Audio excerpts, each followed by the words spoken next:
आज महाराष्ट्राच्या राजकारणामध्ये एका शब्द प्रयोगानं खळबळ उडवून दिली। हा शब्द म्हणजे गुंगी गुडिया। सोमवारी बीडमध्ये झालेल्या एका पत्रकार परिषदेतील प्रसंगाचा दाखला देत काँग्रेसने ही टीका केली आणि त्यानंतर राष्ट्रवादीतून संतापाची लाट उसळली। सत्ताधाऱ्यांनी काँग्रेसवर जोरदार पलटवार करत इंदिरा गांधींचा इतिहास काँग्रेसलाच समजून सांगण्याचा प्रयत्न केला। तर काँग्रेस प्रदेशाध्यक्षांनीही एकाच दिवसात 3 पत्रकार परिषदा घेत आपली भूमिका लावून धरली। नेमकं काय घडलं याचा आढावा घेऊया या स्पेशल रिपोर्टमध्ये। कायदा सुव्यवस्थेचा प्रश्न आहे। सुरेश कायदा सुव्यवस्थेचा प्रश्न आहे। आभार। हा प्रसंग आहे बीडमध्ये सोमवारी झालेल्या पत्रकार परिषदेतला। बीडमधील कायदा सुव्यवस्थेवरून पत्रकारांना विचारलेल्या प्रश्नाचं उत्तर मिळण्यापूर्वीच धनंजय मुंडेंनी अशा प्रकारे पत्रकार परिषद गुंडाळली। कायदा सुव्यवस्थेचा प्रश्न आहे। सुरेश कायदा सुव्यवस्थेचा प्रश्न आहे। आभार। त्यानंतर याच प्रसंगाचा दाखला देत महाराष्ट्र काँग्रेसनं एक्स पोस्ट करत सुनेत्रा पवार अजून किती दिवस गुंगी गुडिया बनून राहतील असा सवाल विचारला। त्या अनेक विषयावर बोलत नाहीत। अजितदादा पवार यांचा झालेला अपघात, त्या अपघाताची चौकशी का होत नाही त्यावर त्या बोलत नाहीत। या अपघातामध्ये गुन्हा अद्यापर्यंत का दाखल झाला नाही त्यावर त्या बोलत नाहीत। यासोबतच अर्थ खातं त्यांना अद्यापर्यंत मिळालं नाही त्यावर त्या कुठेतरी बोलत नाहीत। आणि भारतीय जनता पक्ष त्यांच्या अधिकाराचं फार मोठ्या प्रमाणावर त्यांच्या पक्षाचा आणि त्यांच्या पक्षातल्या लोकांचा अधिकारावर गदा आणत आहेत, तेव्हाही त्या काही त्याच्यावर बोलत नाही। त्यांनी जे मुकेपण आणलेलं आहे हे मुकेपण सार्वजनिक जीवनात आणि उपमुख्यमंत्री पदाच्या एका खुर्चीवरच्या व्यक्तीला हे अशोभनीय आहे। काँग्रेसच्या या टीकेनंतर राष्ट्रवादी काँग्रेसचे कार्यकर्ते इतके संतप्त झाले की त्यांनी थेट काँग्रेसच्या मुंबईतील कार्यालयावर हल्लाबोल केला। जोरदार घोषणाबाजी करत काँग्रेसच्या कार्यालयात घुसण्याचा प्रयत्न राष्ट्रवादीच्या कार्यकर्त्यांनी केला। ठाण्यातही हर्षवर्धन सपकाळांच्या प्रतिमेला काळं फासत काँग्रेस कार्यालयाच्या फलकावर काळी शाई फेकण्यात आली। तर पुण्यात राष्ट्रवादीच्या कार्यकर्त्यांनी काँग्रेस भवनमध्ये घुसण्याचा प्रयत्न केला।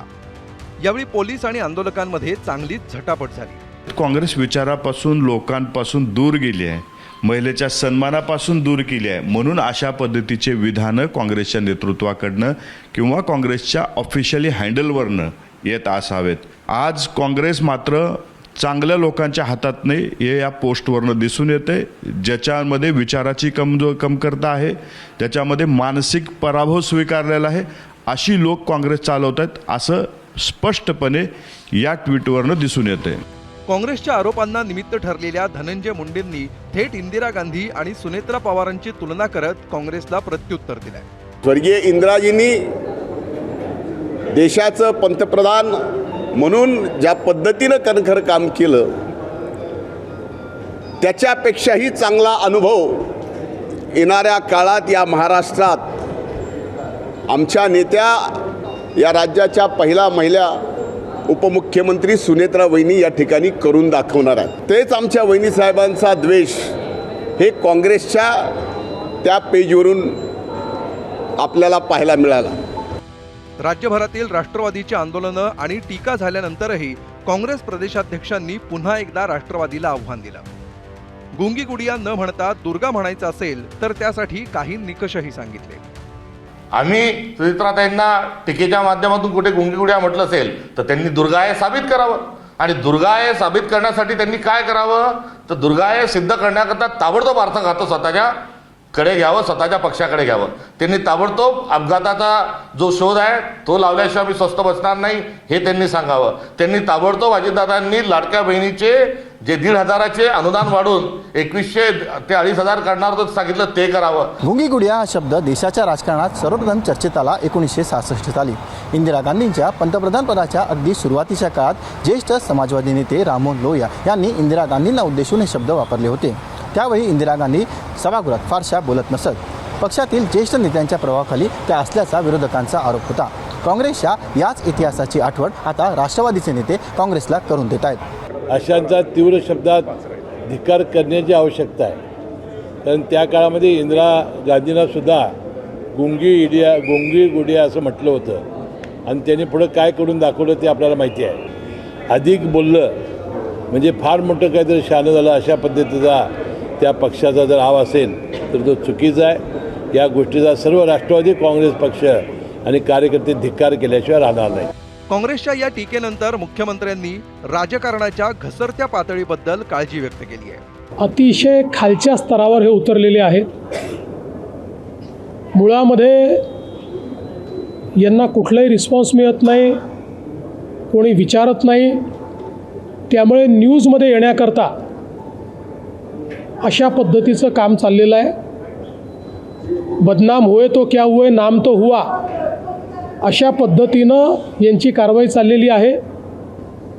आणि मला असं वाटतं की महाराष्ट्राच्या राजकीय संस्कृतीत इतक्या खालच्या स्तराला जाणारे हे आता आपल्याला पहिल्यांदाच पाहायला मिळत आहेत.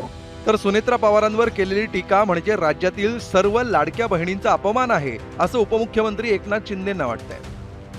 काँग्रेसला हे शब्द वापरताना थोडी तरी मनाची नाही तर जनाची तरी वाटली पाहिजे. एका या राज्याच्या पहिल्या महिला उपमुख्यमंत्री सुनेत्राताईंच्याबद्दल अशा प्रकारचे अपशब्द काढणं म्हणजे या महाराष्ट्रातल्या तमाम आमच्या लाडक्या बहिणींचा अपमान आहे.